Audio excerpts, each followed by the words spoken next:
Yeah, this video is show you how I made my carbon scrubber for removing odors from any plants that you may have that might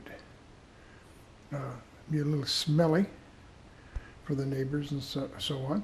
What I used was this, see if I can get it here, this rabbit wire or chicken wire, I guess it is.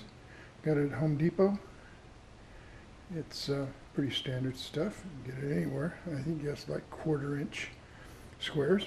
Anyway, so I rolled a large tube of it, and here it is.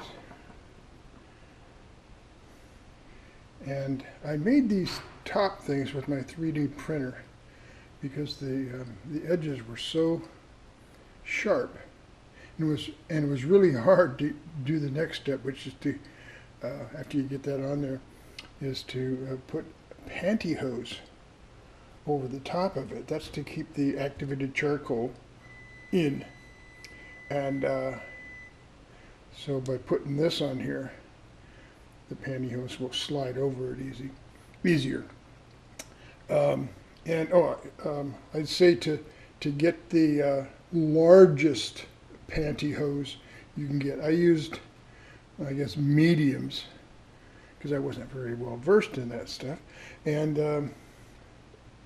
part of it where the upper leg is, it worked fine, but as I pulled it down to the bottom, it got real difficult.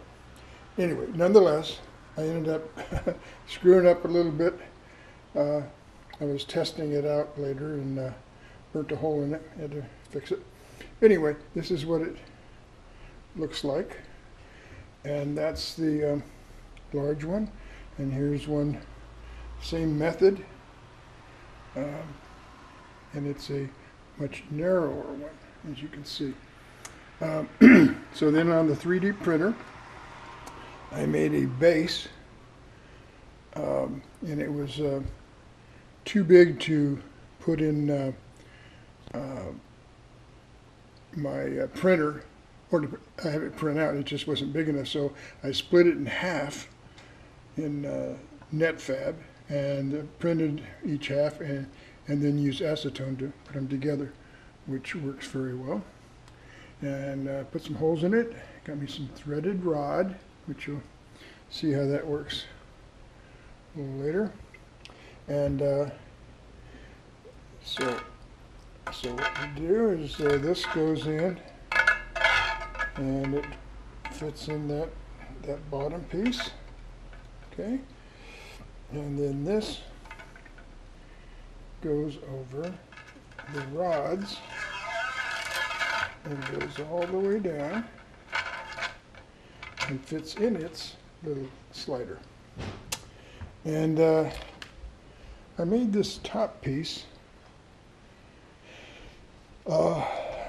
This part of it right here, all of this, and it's kind of like the bottom has channels for the larger and the smaller tube.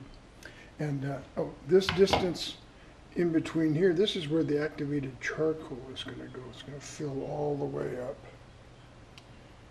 to that. And so this one will keep it in, and this one will keep it in there and not be sucked out into the air.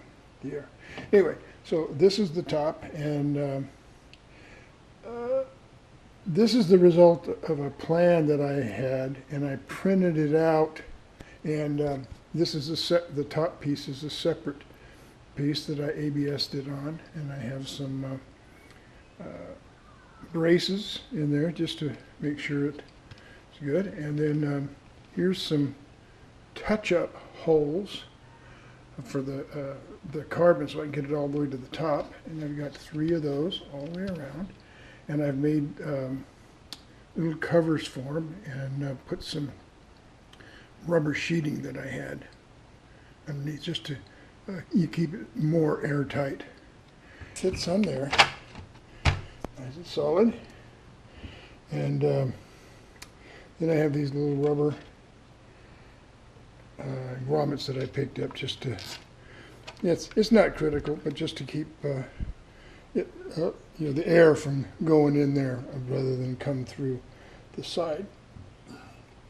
And okay, so then when this is together, and I get this stuff, it's called pre-filter, and I got this on Amazon. It's a activated charcoal sheet, and it goes all the way, it fits in here and wraps all the way around, and that pre-filters it somehow with the activated charcoal is what they say. And now I got this 120 millimeter fan, and it's the high speed one, and there's nuts on this now, but just for now I'm just going to show you how this fits in there. And this top piece again was, I had a plan and it got changed, but I'm just too lazy right now to make another one. So anyway, that's what it looks like without the cover on it. And I'm rather pleased. It turned out pretty good.